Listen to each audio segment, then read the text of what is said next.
Well, hello there. We need to talk about something, alright? Before I get into the main part of the review, which is of this, which is basically a Tubescreamer Clone. I'm going to leave that in because you know what, I can't be asked to edit. Now, this one's badged as Tomsline, but there's loads of them. I'll try and put it, see if it focuses. That you get online on eBay and AliExpress and whatever. And they're all basically exactly the same thing. They're a Tubescreamer Clone. This, I'm not a big fan of tiny little pedals, right?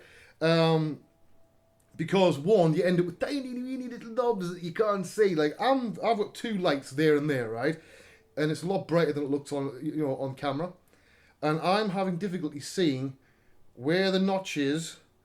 I've got to angle it like that to see where the notch is on the volume and the tone, which is those tiny little black dots at the top. I can't. Can you see the two? That's your volume and your tone. The big one is your gain. That, however, pales into insignificance if you've got big feet next to this tiny little looper of mine. Now, this thing, we'll do a review of this on its own later on. Yeah, it works, but this is taking the mick, right? This is so small that it falls through the gaps on my pedal board. So, can we just have things big enough so that people with big feet aren't going to, cause problems? So anyway, let's review this. It's a Tubescreamer Clone. It sounds pretty good. Most people aren't going to notice the difference. It does have a lovely boost switch there, right? So you can take it from boost mode, which is the top, or normal mode. So you can use this to boost another pedal, whether it's an overdrive or distortion pedal. I tried this with my old Sound City overdrive pedal, doing the gain staging thing. Didn't work particularly well because that's a 70s pedal with a very 70s sound, and it's not a good 70s sound. Now, the tone on this and the volume are very responsive. They really are.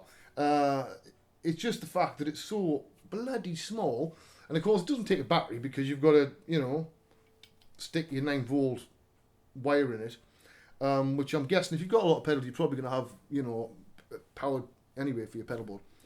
You're not even messing around with little individual thingies anyway. Now, the gain is quite smooth. It goes from next to no, just a tiny bit of crunch all the way through. Like every Tubescreamer in the history of Tubescreamers ever. I'm not going to get into the war of which diodes are best. I haven't looked. I don't really care. To my ears, there's not that much of a difference. And a lot of it could be down to other parts as well. So that's my, 2 cents for what it's worth.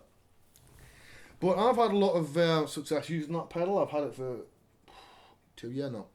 They still make them. And as I say, there's lots of them with different badges on them for different makers. Because what they basically do is go to a Chinese factory and say, yeah, we're like 500 of those Tubescreamer green thingies, please.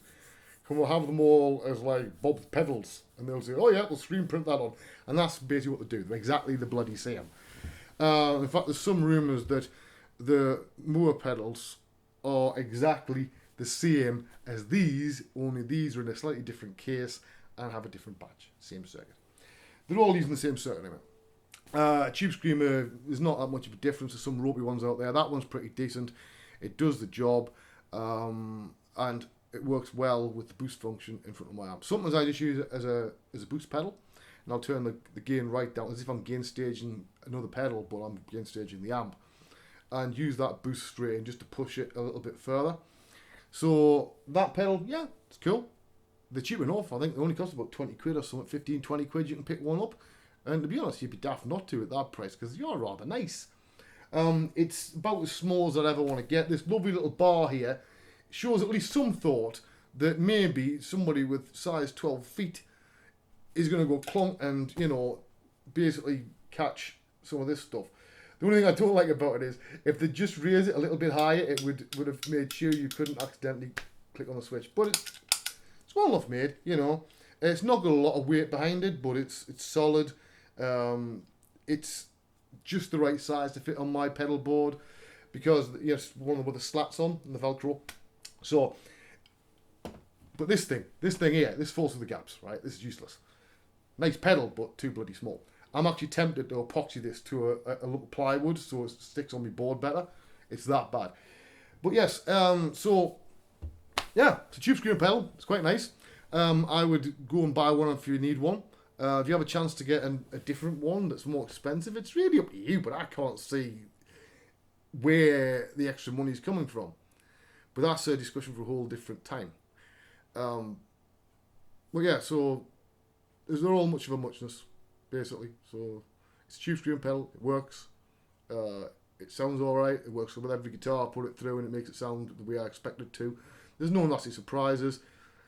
Noise is nothing out of the ordinary. Although I, have a noise pedal I used to suppress all that anyway, so that doesn't really matter as much. So there you go. And it's true bypass, like every other pedal on the bloody planet currently is. That's all you basically need to know. I'll see you all next time. Bye bye.